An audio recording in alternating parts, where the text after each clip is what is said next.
Bonjour YouTube, j'espère que tu vas bien, je suis super contente de te retrouver aujourd'hui pour une vidéo que vous m'avez demandé, c'est le matériel pour débuter les ongles. Je disais que j'ai tout noté sur mon petit calepin, donc désolée si je regarde par là, c'est juste que je check si j'ai pas oublié quelque chose. Donc du coup, je vais faire la vidéo sur 4 points. La première, ça va être un peu tout ce qu'il faut pour le gros du matériel en fin de compte. Ensuite, je vais passer sur le gel, l'acrygel et enfin l'acrylique. Alors, si vous me voyez là maintenant, c'est qu'en fait, j'ai fait tout autre chose pour cette vidéo. Donc dans la vidéo, je vous disais que j'allais faire le gel, l'acrygel et l'acrylique. Mais en fin de compte, la vidéo est beaucoup trop longue, indigeste, enfin c'est n'importe quoi. Donc ce que je fais, c'est que je vais faire la vidéo là uniquement sur le gel. Je vous le reconfirmerai à la fin de la vidéo logiquement. Et ensuite, je vais ressortir deux autres vidéos où on aura uniquement l'acrygel. Et ensuite, une autre vidéo où il y aura uniquement l'acrylique. Voilà, je vous laisse avec le reste de la vidéo. Donc on va commencer par le gros du matériel. Qu'est-ce qu'il vous faut pour commencer tout simplement les ongles? Donc il y a déjà la base, c'est-à-dire les lampes UV LED. UV LED c'est très important, c'est plus rapide. Moi ce que je vous conseille c'est d'en avoir deux. C'est plus aussi rapide et ça fait plus professionnel si vous avez des clientes ou des modèles. Donc voilà, au niveau des lampes, après moi celle que j'ai c'est des sun UV. Donc c'est des sun UV, des UV LED et il y a un truc qui est vachement important, c'est le 99 secondes. C'est vachement bien si vous avez des gels qui chauffent un peu, ça peut être sympa en fait. C'est les lampes qui vont être douces puis en plus qui vont être douces et qui petit à petit vont intensifier leur puissance et du coup au niveau de la chaleur ou du ressenti pour la cliente ou le modèle, ça fera beaucoup moins mal aux ongles. Ensuite, on a la lampe qui va éclairer tout simplement votre bureau. Donc le top du top, pour pas qu'elle prenne trop de place sur votre bureau si vous avez un petit bureau, c'est les lampes comme j'ai moi qui se clipsent en fin de compte à votre bureau avec un système de manivelle. Ça se clipse et hop, vous l'avez directement au-dessus de vous. Ça éclaire vraiment tout l'endroit de votre poste de travail. Après, sinon, une lampe basique de bureau fera très bien l'affaire. Prenez pas le chou pour ça, c'est vraiment pas le mieux, voilà, c'est d'y voir quand même et qu'elle fasse une relative bonne lumière pour vos photos Instagram pour que ça donne envie, mais sinon voilà, une lampe lambda, vous prenez pas le chou sur ça quoi. Ensuite vous avez l'aspirateur. L'aspirateur ça peut être selon les cas facultatif. Moi personnellement ce n'était pas du tout facultatif parce que c'est quand même de la poussière qui peut aller dans vos poumons, il y en a de partout, c'est le bordel. Moi je me voyais pas travailler sans aspirateur. Au début j'ai commencé avec un aspirateur, je crois que j'avais payé une 50aine d'euros sur Amazon que je vous mettrai là et bien sûr en barre d'infos. Qu'on voyait aussi dans mon Nails Tour que je vous mets dans le petit i. Oui je l'ai payé pas très cher, le seul souci c'est qu'il faisait énormément de bruit, il aspirait pas des masses.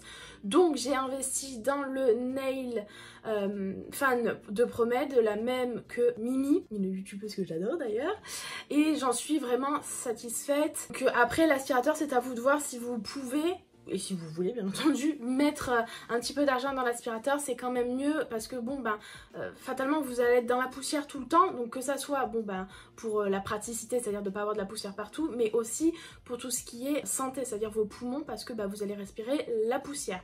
Ce que je peux vous proposer à compléter si vous avez un aspirateur ou si vous n'avez pas d'aspirateur à avoir vraiment là pour le coup, c'est ce genre de petites choses, c'est un masque pour le visage que vous mettez comme ça. Là c'est pour les oreilles, ça peut quand même vous aider à filtrer et pas aspirer avec vos poumons toute la poussière. Ça c'est vachement important si vous n'avez pas d'aspirateur, et si vous avez un aspirateur avec ça c'est vraiment le top. Ensuite vous avez soit la ponceuse, soit les limes, soit les deux. Moi je fais les deux. Donc la ponceuse, moi je l'ai achetée sur Amazon, c'est Mélissa qui en avait parlé dans sa chaîne YouTube. Ponceuse vachement bien, que j'ai payé je crois une 60aine d'euros, une 50aine d'euros, qui était en promo sur Amazon, donc checkez de temps en temps, utile parce que vous perdez beaucoup moins de temps. Moi ce que je fais souvent, j'enlève le plus gros avec la ponceuse, vu que je me sens pas encore super bien à l'aise avec la ponceuse, tout ce qui est proche des cuticules, ce genre de choses, je le finis à la lime. Pour ce qui est des limes, j'aime ce format là, donc le format banane, et j'aime aussi beaucoup, je connais pas le nom de ce format, mais ce format là. Ça vient de chez Ongle 24, ça vient de chez AliExpress. Honnêtement ça se vaut, si je peux vous conseiller, franchement acheter sur AliExpress c'est quand même moins cher et honnêtement c'est tout aussi bien. Ensuite le bureau, ça semble logique, c'est quand même plus simple pour travailler. Le bureau, voilà, vous achetez un bureau où vous voulez, vous avez le bureau qu'on voit un peu partout, celui de chez Ikea, le Alex, avec du coup le meuble Alex, comme son nom l'indique. Moi j'avais pris, j'ai fait une bêtise quand j'ai acheté ce meuble, je l'ai acheté en fait en profondeur, il fait 75 cm. Autant vous dire que 75 cm c'est très très loin, donc on n'est pas super bien pour les clients, donc je vais certainement en changer incessamment sous peu. Faites bien attention au niveau des dimensions, je l'ai un peu acheté comme ça à la va-vite, je dis ouais ça ira très très bien, Alex, ça ira. Mais après, vous prenez n'importe quel bureau, ça fera l'affaire. Voilà, pour ce qui est du gros. Pour ce qui est de la base, c'est-à-dire vous avez préparé votre ongle, vous avez enlevé toute la construction, ou s'il n'y a pas de construction, vous avez préparé votre ongle, vous avez enlevé les cuticules, les machins, les bidules, on y est bon. Donc, il faut commencer par le primer. Moi, j'utilise celui-ci. Alors, pourquoi le Ultra Bond Primer? Parce qu'il est sans acide. Et le sans acide, du coup, ça va faire beaucoup moins mal à la cliente, logiquement, quand elle va catalyser. Prenez-le sans acide, que ce soit chez Ongle 24 ou chez qui vous voulez. Si c'est possible, bien entendu, vous le prenez sans acide. Donc ça, c'est la première chose que vous mettez. Non, c'est la deuxième chose, pardon, je dis de la merde. Et ensuite, vous avez le nail prep. Donc le nail prep, là aussi, voilà. C'est pour préparer votre ongle, hein, comme c'est indiqué. C'est pour enlever une couche, s'il y avait encore une couche de gras sur votre ongle, ça va l'enlever et ça va bien désinfecter aussi l'ongle. Donc vraiment, ces deux choses-là à ne pas oublier. Ensuite, une huile à cuticule. Bon, ça sera sur la fin quand vous aurez fini votre pause, mais une huile à cuticule parce que on va charcuter quand même les cuticules, on va les frotter, les machins, les couper, les bidules. Donc, huile à cuticule, vachement importante pour bien fortifier la peau et qu'elle soit en meilleur état pour la prochaine pause. Et ensuite, vous avez les tops. Après les tops, vous prenez ce que vous voulez, il y en a de toutes les sortes. Vous avez par exemple celui de Péguissage qui, celui-là, a un fini collant. Et vous avez par exemple la Tip Top et la Super Matte de chez Indigo que j'utilise tout le temps, qui sont top et qui n'ont aucun résidu. En même temps, matte, ça peut pas avoir de résidu. Mais le Tip Top n'a aucun résidu et est vraiment bien. Voilà, après à vous de voir. On va passer directement sur le vif du sujet. On va passer par le gel en premier. Le gel, qu'est-ce qu'il faut? Il faut du gel. Comme son nom l'indique. Alors, vous avez plusieurs types de gel. Vous avez 3 viscosités, liquide, moyenne et épaisse. Sachant que je travaille au chablon. Le chablon, donc c'est ce genre de petites choses où vous mettez donc le chablon juste là. Tout à l'heure, je vous avais fait une vidéo où je faisais ma pose au chablon. Donc vous mettez le chablon et vous posez votre gel. Le souci étant que le gel dit liquide, je dis liquide, mais c'est pas, ça doit pas être le terme, mais on s'est comprise. S'il est trop liquide, en fait, il va vite couler. Donc, il faut y aller super rapidement. Il faut donc super bien gérer son truc. Je pense qu'au début, c'est à éviter. Ensuite, vous avez le épais. Le problème de l'épais, c'est qu'il n'est pas auto-égalisant. Donc, ça veut dire que si vous faites une bosse sur votre gel, la bosse, elle va rester, ça va pas bouger, ça va pas s'auto-égaliser. Donc, au début, moyen aussi. Donc, moi, ce que je fais, c'est que je prends du coup une viscosité moyenne à épaisse, mais elle est toujours un peu auto-égalisante, donc du coup elle m'aide à avoir quand même quelque chose d'assez harmonieux et que quand je lis, je me retrouve pas avec des dos d'âne. Donc moi, ce que j'utilise au niveau du gel, j'en ai plusieurs. Mon petit chouchou, où est-il? C'est le Wrap Gel Clear, donc le voilà. Donc ce qui est bien, c'est qu'il est du coup assez épais, donc il va pas aller se faufiler un peu dans tous les recoins. Il est auto-égalisant, donc ça c'est cool. Donc du coup, vous pouvez faire votre pose sur le chablon en prenant un peu votre temps, pas non plus 1000 ans, mais voilà, il va pas couler, il va quand même s'auto-égaliser et après, au niveau de la catalysation, il chauffe pas énormément, c'est largement supportable, voire même si la cliente a l'ongle assez sensible, vous utilisez le 99 secondes que je vous ai parlé tout à l'heure et ça passera crème, il n'y a aucun souci. Ensuite, j'ai acheté le Monophase Gel Super Solide, qui ressemble à ça. Le souci étant que lui, pour le coup, il est épais. Épais. Donc, comme on parlait de l'histoire, si j'appuie et que je le mets à catalyser, il va pas s'auto-égaliser, il va y avoir un creux dans ma construction. Donc ça, c'est moyen.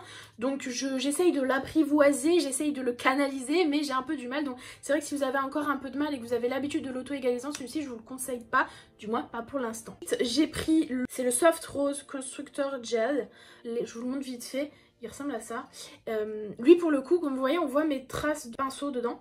Donc lui, il est vraiment épais. Mais bizarrement, celui-ci, j'arrive mieux à le gérer que le super solide. Je sais pas trop pourquoi. Mais celui-ci est vachement bien pour les baby boomers.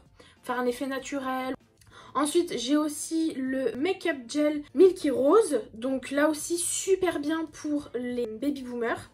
Lui, par contre, il est plus liquide, moins épais que l'autre. Vous voyez là, on voit pas du tout les traces de pinceau, il s'est totalement auto-égalisé, il est devenu totalement droit. Donc celui-ci par contre, si du coup vous avez un peu peur, le constructeur gel rose, prenez peut-être celui-ci d'abord pour vous habituer et après prenez l'autre. Mais voilà, celui-ci est vraiment bien et il coulera pas au niveau du chablon. Même moi qui au début était quand même assez longue au chablon parce que c'est une technique à gérer. Il est vraiment top. Et donc au niveau du chablon, puisque c'est quand même là où vous allez travailler, au début moi j'avais qu'une seule sorte de chablon, c'était celui-ci. C'était en forme de petite abeille. Et c'est vrai qu'en fait j'avais regardé la vidéo de Mimi qui disait que justement une cliente ou un modèle peut avoir plusieurs formes, enfin une fille peut avoir des ongles vachement carrés, puis une fille peut avoir les ongles très ovales, donc c'est vrai que c'est bien d'avoir donc du coup plusieurs chablons. Donc j'ai pris aussi celui-ci, je vous les montre vite fait parce que je vous les ai déjà montrés dans mon mini haul, et après voilà j'ai celui-ci. Là je pense qu'on est bon pour ce qui est de la pose, de la construction. Ensuite vous avez le pinceau. Alors le pinceau, ne vous compliquez surtout pas la vie, je l'ai acheté sur AliExpress, voilà, j'ai acheté ça, et ça fait très bien le job. Je l'ai payé, si je dis pas de bêtises, 1 € et des brouettes ou 2 € grand max. Et il est vraiment génialissime. Dans le même gamme, j'ai acheté donc le pinceau à nail art, qui est aussi topissime. Je préfère avoir le petit embout pour fermer, pour la poussière et pour c'est quand même mieux. Pour ce qui est du gel, eh bien on a fini. Voilà, du moins vous avez la base. Après c'est clair qu'on peut toujours acheter 30 000 trucs et 30 000 machins. Alors, je suis en plein montage de ma vidéo et je me suis aperçue que les 3 sortes, enfin les 3 techniques, que ça soit le gel, l'acrygel et l'acrylique d'un coup, je trouvais que ça faisait une vidéo très indigeste, enfin bon bref c'était vraiment pas top. Donc du coup ce que je vous propose c'est que là on va rester sur le gel et je vais vous faire une autre vidéo uniquement sur l'acrygel et ensuite une autre vidéo uniquement sur l'acrylique. Ça sera beaucoup plus digeste pour vous, beaucoup plus facile à monter pour moi. Donc je pense que je vais rester comme ça. Du coup j'ai pas pu finir ma vidéo, je vous la finis là maintenant. Avec ma sale tronche pas maquillée, rien du tout, la joie de la cortisone. Bref, dans tous les cas, j'espère que la vidéo vous a plu. Si c'est le cas, je vous laisse mettre un petit pouce en l'air. Je vous laisse aussi mettre des petits commentaires si vous avez la moindre question, du coup, pour le gel. Et en attendant, je vous fais d'énormes bisous et je vous dis à bientôt. Ciao!